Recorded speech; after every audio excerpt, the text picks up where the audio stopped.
Nama saya Deki Putrayadi, kelas PAI SLTP SLTA 4A, mata kuliah bimbingan konseling dengan NIM 120101158887. Baiklah, di sini saya akan menjelaskan mengenai tentang pendidik sebagai seorang pembimbing, yaitu pemikiran perlunya bimbingan. Dalam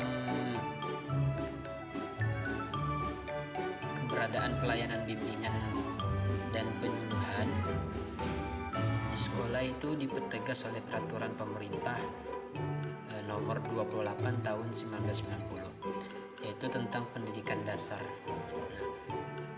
Ada juga yang menyatakan nomor 29 tahun 1990, yaitu tentang pendidikan menengah. Jadi dalam kedua peraturan pemerintah itu disebutkan dalam bab 10 bahwa bimbingan merupakan bantuan yang diberikan kepada siswa. Untuk apa? Untuk dalam rangka upaya menemukan pribadi, untuk mengenai lingkungan dan merencanakan masa depan. Nah, maksudnya di sini bahwa kita itu harus perlu bimbingan, harus ada perlu bantuan agar supaya tujuan kedepannya nanti bisa tercapai. Yang kedua itu ada bimbingan diberikan oleh guru pembimbing. Nah, guru itu harus membimbing siswa agar bisa tercapai dalam suatu yang mahasiswa keinginannya. Nah, dalam pembimbingan urgensi dan konseling ini di sekolah akan semakin dirasa perlu juga pelayanan bimbingan konseling ini tersebut mampu memberikan kontribusi yang berarti terhadap upaya memperkuat fungsi-fungsi pendidikan. Nah, jadi perlunya kita bimbingan terhadap konseling ini agar sekolah kita ini semakin maju, agar memberikan suatu motivasi dalam berhadap terhadap pendidik. Nah, yang kedua yaitu yang B, pembelajaran berbasis bimbingan konseling. Konsep dasar pembelajaran berbasis bimbingan konseling ini merupakan pembelajaran berbasis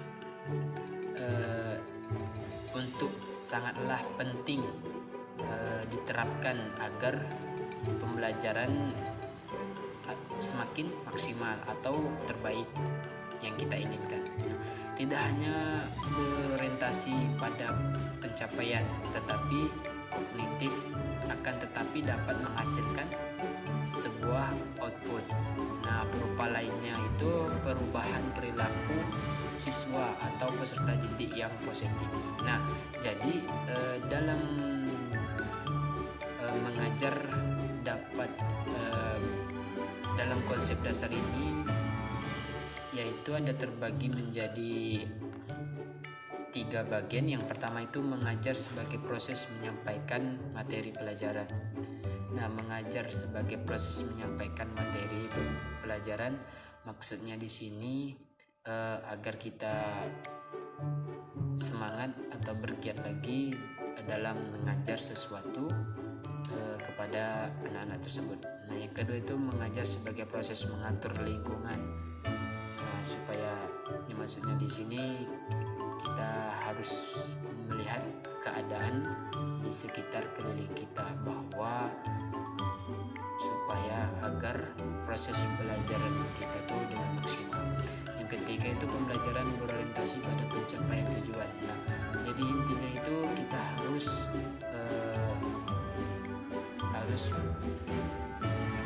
terjadi dalam suatu lokal itu kita harus menjadi berorientasi agar berpartisipasi dalam lokal itu supaya kemana kita untuk mengajar anak-anak ini untuk kedepannya nanti. Nah, itu yang konsep dasar pembelajaran berbasis bimbingan dan konseling.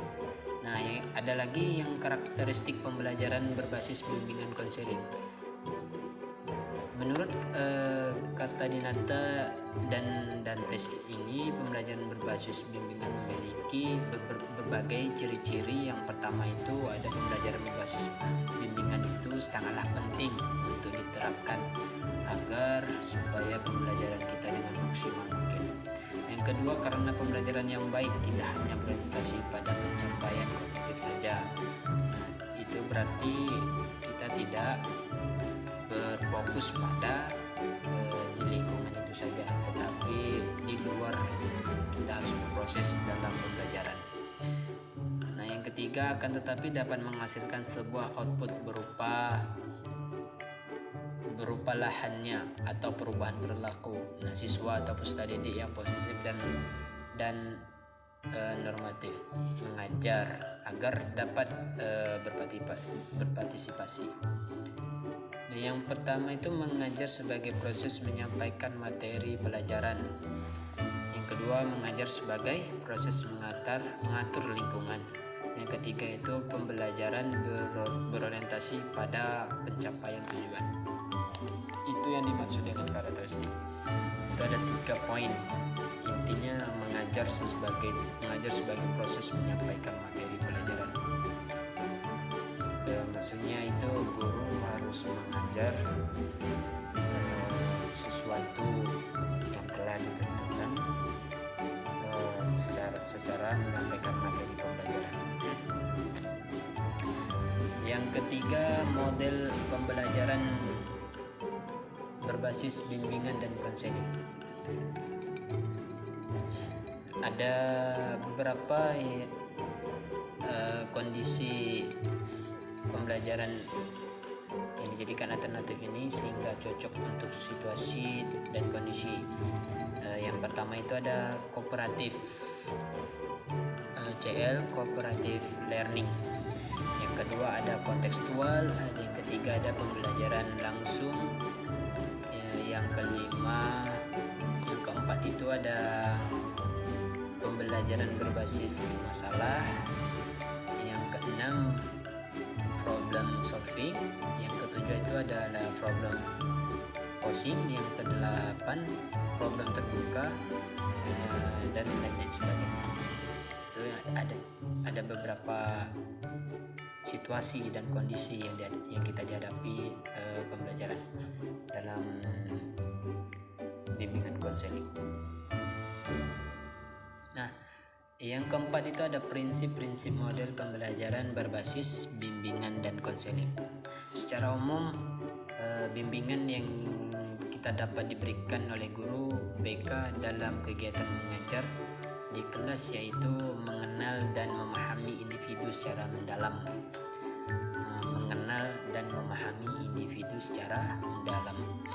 Agar kita bisa memahami apa yang disampaikan oleh guru tersebut. Yang kedua, memberikan perilaku dengan memperhatikan perbedaan individual.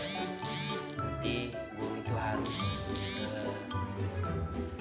melihat siswa secara individu, bagaimana siswa itu karakternya, agar kita dapat agar guru bisa memperhatikan yang mana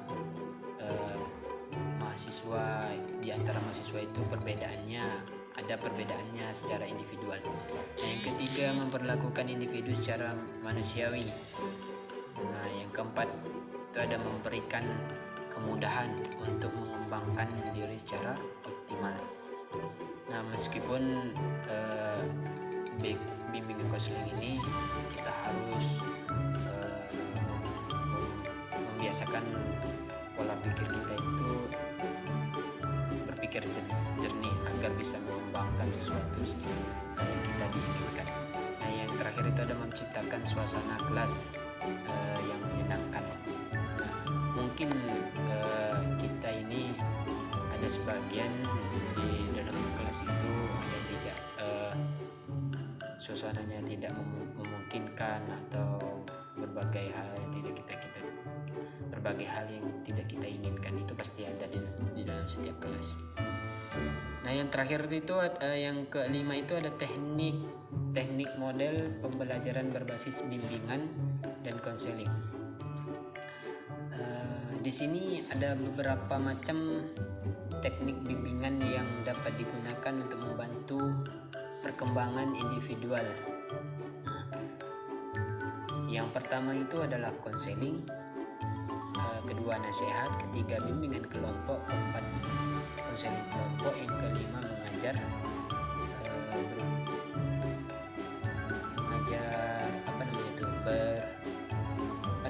biasanya kalau itu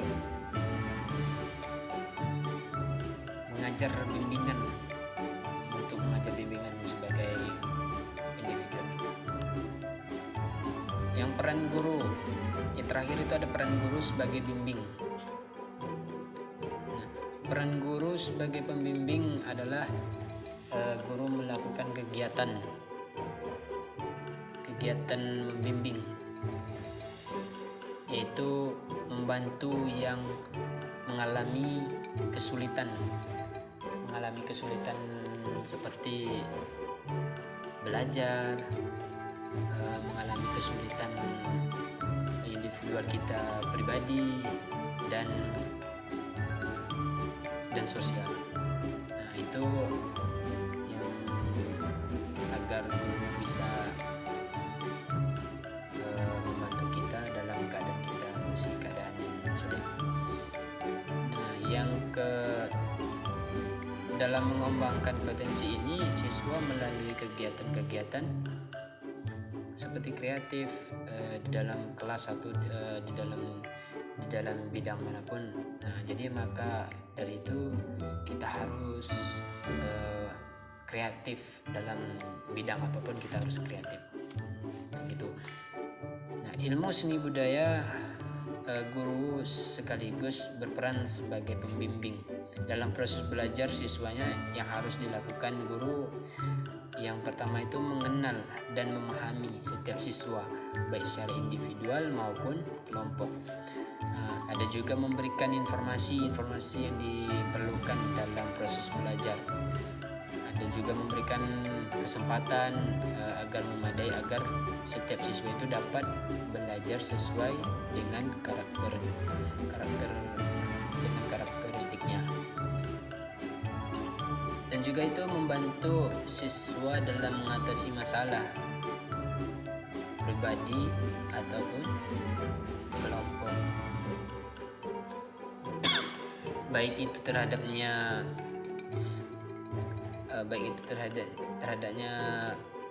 menilai keberhasilan itu setiap langkah kegiatan yang telah dilakukan. Nah, jadi gitu yang dapat saya sampaikan mengenai materi kita pada hari ini, yaitu pendidik sebagai seorang pembimbing. Jadi kita itu harus ada pembimbingnya agar kita dapat dapat berjalan dengan lancar. Tapi kalau kita tidak ada pembimbing, kita tidak akan bisa menyelesaikan sesuatu yang kita hadapi. Itu saja, barangkali saya mohon maaf. Semoga bermanfaat untuk kita semua. Assalamualaikum warahmatullahi wabarakatuh.